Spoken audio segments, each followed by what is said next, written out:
So since knowing that I'm an INFJ, it's become an absolute addiction for me to look for shows that share characters with my own personality type.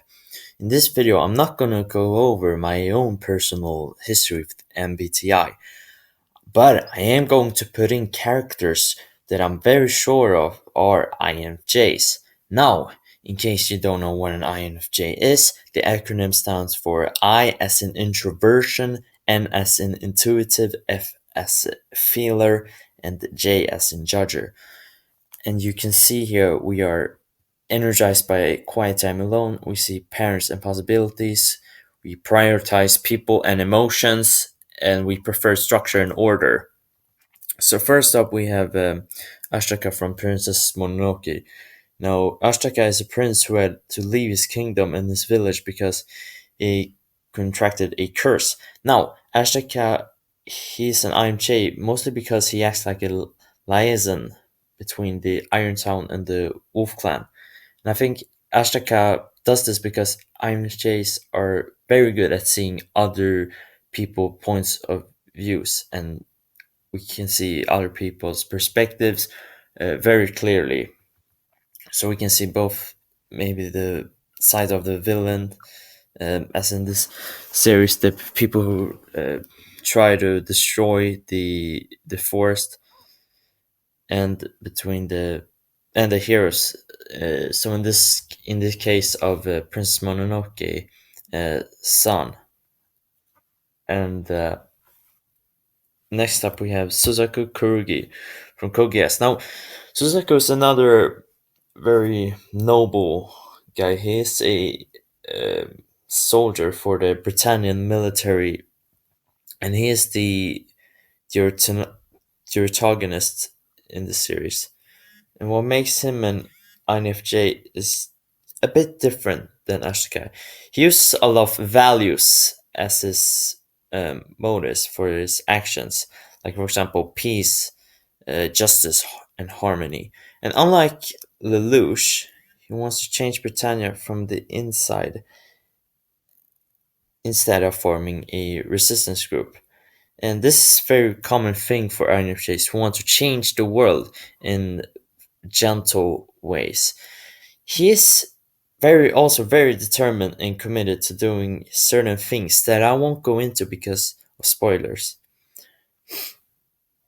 Next up, we have Tsunemori Akane from Psychopaths. Now, Tsunemori is an inspector for the MWPSB, which is the main police department in the series that she works for. And you can already sense that if an INFJ works at a police department, they have a very high sense of justice in them, and this is very true for Tsunemori. She searches for meaning in the cyber system, in the world, and that's why, for example, there was a scene in episode 2 where Koguri calls her old-fashioned because she herself wants to figure out what makes her happy instead of the cyber system, and she's also as a lot of INFJs are, kind, orderly, thoughtful. And next up, we have Homura. Um, I'm going to go into spoilers here, so you can skip to uh, this part right here if you don't want spoilers.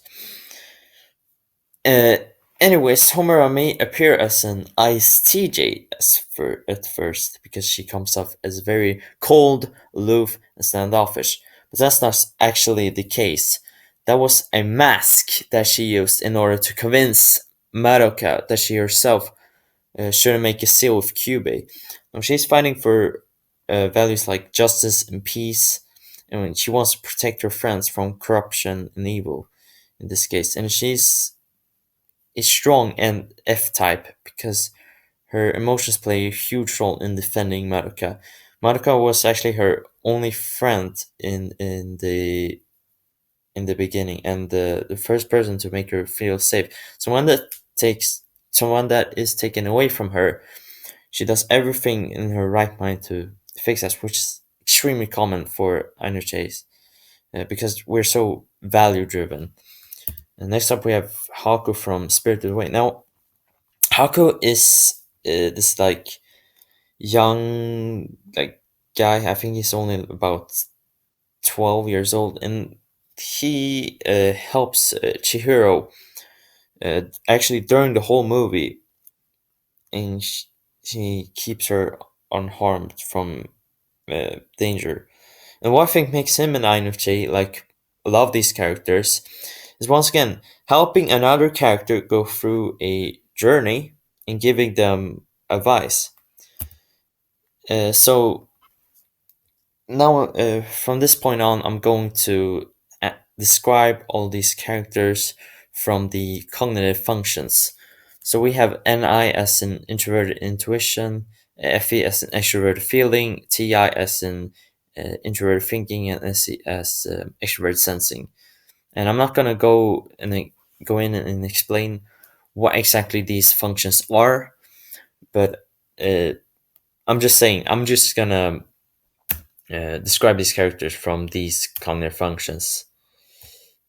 And we have Misaki Nakahara from Welcome to the NHK. She's this really mysterious girl who she's trying to help Sato to escape his hikikomori lifestyle. And she persuades him to meet her for like these nights, for these like lectures that she holds at night. But she does this for very like specific and personal reason. If you watched Welcome to the NHK, you know exactly what I'm talking about. Um, but this shows her having high NI, introverted intuition, which is INFJ's dominant cognitive function. But she also exhibits a lot of FE, or auxiliary function, the INFJ's auxiliary function, with her trying to persuade Sato into becoming just this, just this like, um, just this like person that she has that she has help with. INFJs get a kick out that we help a person that has a lot of issues. We want to see them rise to the top, essentially. Next up, we have Yuno Gasai from Miraniki. Now, I haven't actually watched the show in years, so you can correct me in the comments if I'm wrong about any of this. But anyways, Yuno is the female protagonist in the show, and she is your standard yandere who's obsessed with this guy called Yuki, to even the point of being a stalker, which I've actually now I remember she is a stalker. Um, but she's really the ultimate example of an unhealthy INFJ, and her inferior cognitive function SE is in this case very low. She doesn't really have a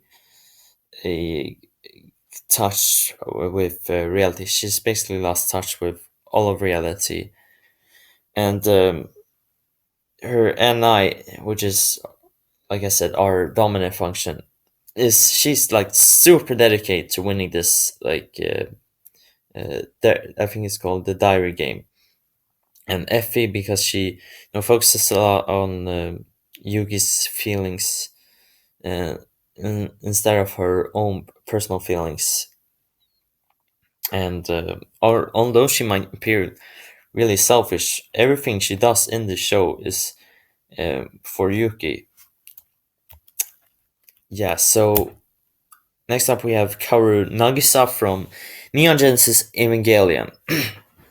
Now, Kaworu is the fifth child, and he was sent by Sele to Nerve as a quick replacement for him instead of Asuka to pilot, I think, Unit 02. Excuse me. I've also heard people saying he's an ENFJ, but I think he barely like spoke to anyone like except for Shinji. Um, in the like he's why I think he's an INFJ is that well he guides Shinji and wants to see him improve from his state of misery. Like I explained before, INFJs want to see someone improve radically, and yeah, he doesn't really talk to anyone else except for Shinji. Um, so uh, the last one I have on my list is Tenshi from Angel Beats. Now, I think the main reason why she's an Iron Chase is includes a lot of spoilers. It's really like spoiler territory, so I'm not gonna go into that. But I will say that uh, it's very clear that unlike all the other characters in Angel Beats, she focuses on the future actually rather than the past. Because a lot of characters in Angel Beats are like really caught up with past traumas and experience, but um, she's not one of them. She actually wants to get uh, these characters out of this world. That's why she appears as a villain at first, and because in Angel Beats, no one actually dies. Their soul, I think, moves on to another place, or they get sent back to the world. You can correct him on that one in the comments. Anyways, because she focuses on the future a lot, she has a high NI, and otherwise she's very introverted, calm, reserved, as well as value driven and even compassionate. Um, I think this is mostly towards the end for Otonashi. But anyways, these are all things that apply for most INFJs. So now I'm going to go into characters that I'm not sure are INFJs because I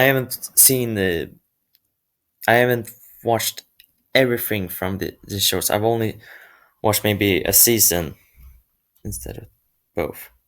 So these are Mio from K-on, Johan Liebert-Monster, Koizumi Itsuki from Haruhi, Rika from Higurashi.